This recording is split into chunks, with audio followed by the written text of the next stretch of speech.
Hello, this is Skylimit Heights, and welcome back to episode 6, part 3 of Scratch Basics. If you haven't watched the previous parts, the links will be in the description below. In today's video, we will be learning how to make player health, better gun mechanics, multiple zombies, a death screen, and finally, player and zombie animations. Alright, let's get started. Before we get started, please like and subscribe and turn on notifications for more content like this. This would really help me out and it'd be very appreciated. So first thing we want to do is make our player have health. So in episode 4, we actually learned how to use variables. In this case, we're going to use a variable called health, and we're going to click name it health, and then make sure this is on for all sprites. So at the beginning of the game, we want to set the health to 100 or whatever amount you want. I'm just going to set my health to 100 because that's the default for most games. And once our health is at 100, you can see that our health is at 100 every time. But now we have to make sure that the zombie does damage to us. So we're going to go to the zombie, and then we're just going to go to the costume and design a simple punch animation, which shouldn't be that hard. We just right click on this costume and then click duplicate, and then you can zoom in by pressing the zoom in button, and then you can press right arrow to move it forward like a punching animation, and then you can call this costume simply punch and call the default stand costume stand. So now that we have a stand costume and a punch costume, every time the zombie attacks, we want to switch it to punch and then switch it back. We're going to go into the code. I'm going to zoom in here, and we're going to simply say repeat until touching bullet, point towards player, and then right here we're going to say if, or actually we're not going to drag if else, drag a if statement, if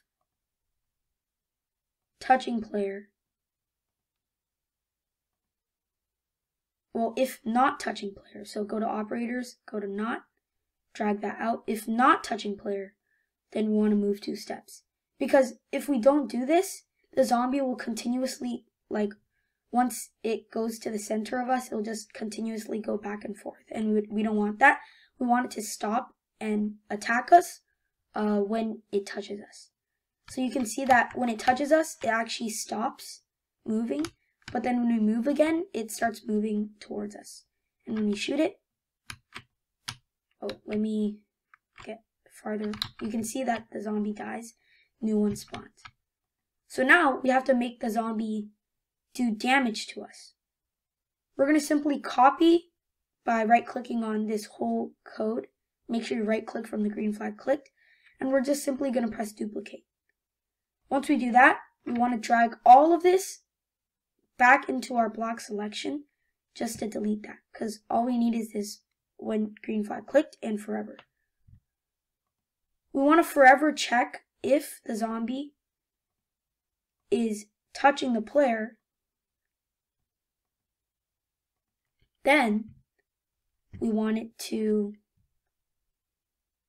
if it's touching the player, we want it to do damage and play the animation.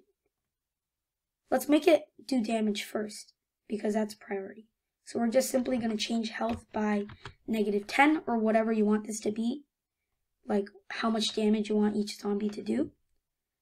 And then after that, we're just going to play the animation by switching costume to stand first.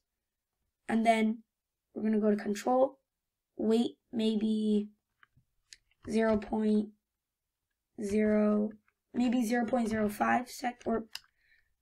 0.05 seconds, and then you can right click on this, duplicate it, drag it underneath, and then change that to punch, go back to looks, and then switch the costume all the way back to stand. So now it'll stand, it'll switch costume to stand, it'll punch, and then it'll switch back to stand. So it's looking like the fist is going out and then coming back. So now if we try this, you can see that it's punching us. But you can see it punches really fast. How do we fix the punch rate? We can add a weight at the end of this switch costume to stand, and whatever's in here will be the rate of the punch. So after it punches, we want it to wait 1 before it punches again. So now you can see it punches much slower. Before we continue, let's fix a quick bullet bug that I've seen during this gameplay. You can see if we touch the edge and then we try to shoot, nothing comes out because the bullet is already touching the edge, so it gets deleted automatically. We want the bullet to start a little more forward so that if we touch the edge and we try to shoot, it should start here and move forward. To do that, we actually don't need any code. We just simply click on the bullet, go to costumes, and then click on this. We can zoom out a little bit. And then just click your right arrow until it's at a reasonable amount forward, like that. And that's it. That's all you need to do. And the bullets should, now when we go to the edge, you can see it should come out better. We can actually move that, adjust that to a bit shorter because I think that's too far from the gun. So I'm just going to make it that distance. You can adjust it how you like it. For this, you can see that that's a pretty good fire rate. And yeah, so now we fixed the gun mechanics. We can actually make multiple zombies spawn. To do that, we actually have to create clones of the zombie instead of using one zombie over and over again. So what we have to do is drag a when green flag clicked block, and then we're going to drag a forever block, go to control, and then drag a create clone of myself block inside this forever loop. But if we do this, it'll create clones of the zombie endlessly and really fast. So we want to add a delay to that, maybe 1 second or 3 seconds, every 3 seconds. Actually, how about 1.5? Yeah, that's a good amount. So it'll create a clone of the zombie every 1.5 seconds. Now, instead of when green flag clicked, we have to put when I start as a clone, because now everything's going to be controlled when the zombie is cloned. And also, these forever loops we shouldn't use forever loops. We're going to repeat until touching bullet, and then show. And then instead of a hide, we're going to actually put delete this clone.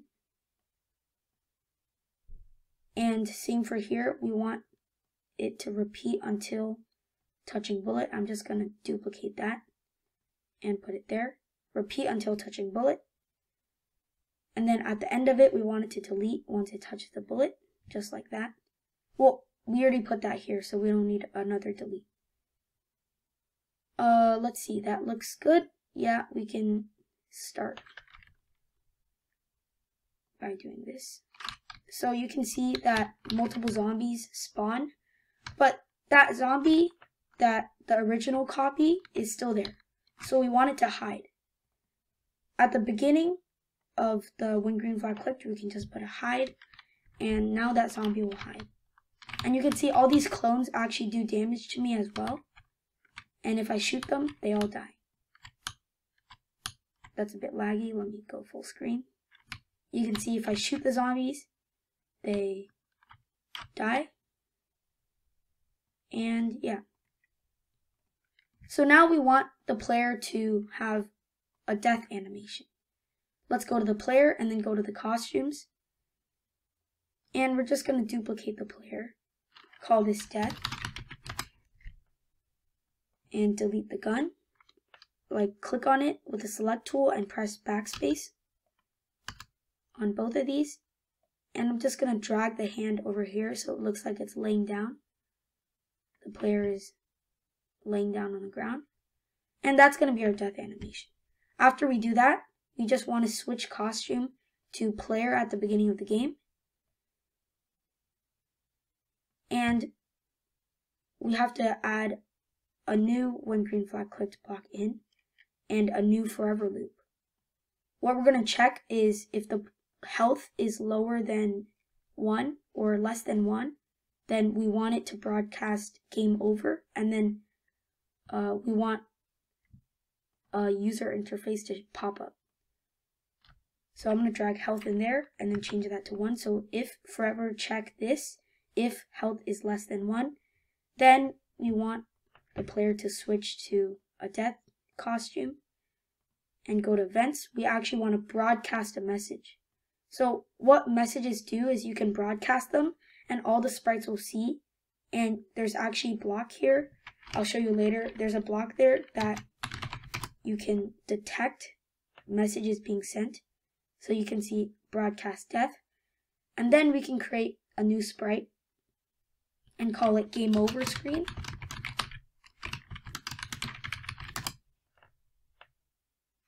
And then we can make a red square like this.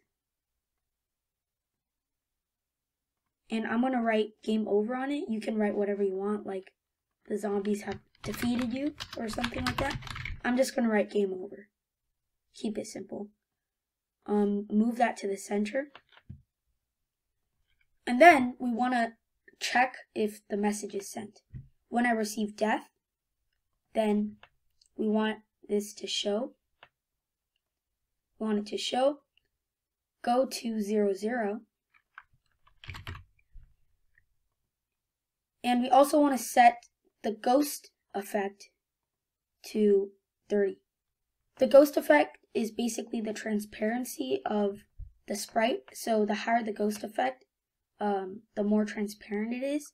And if the ghost effect is 100 or above, the sprite will basically be hidden because it's all transparent. So we want this to be a little transparent. I'm just going to make that 30 and just test that out. That's a good transparency.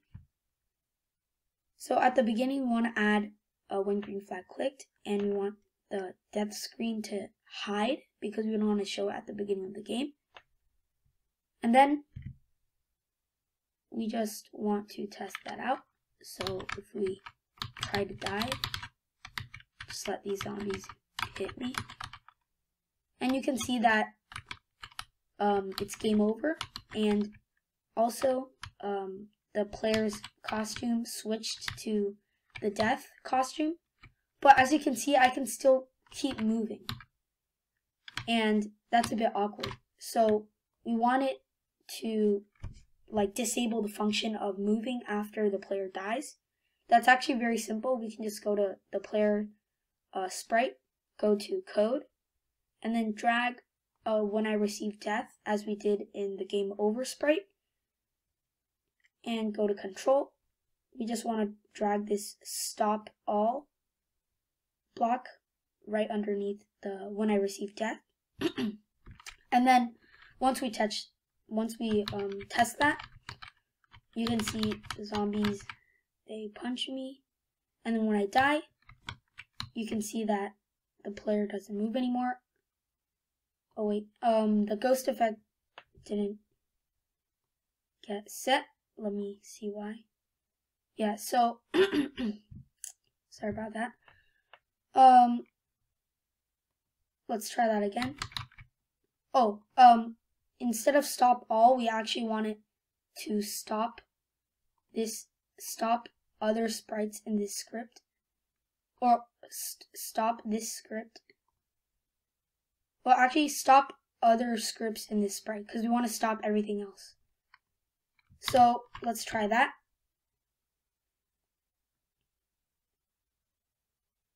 And as you can see, it's game over. I tried to move around and it doesn't let me. But it's still a bit awkward that the health goes down to negatives.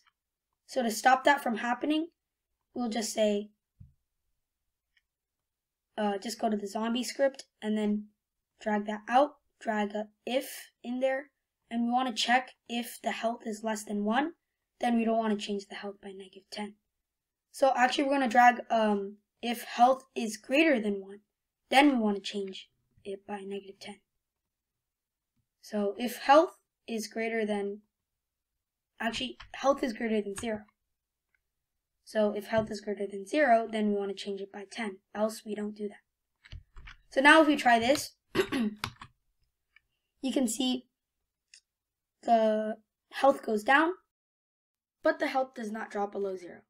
Alright, that's it for this video. Thank you for watching. And as I said earlier, please like and subscribe, and that would help me out a lot. And yeah, bye.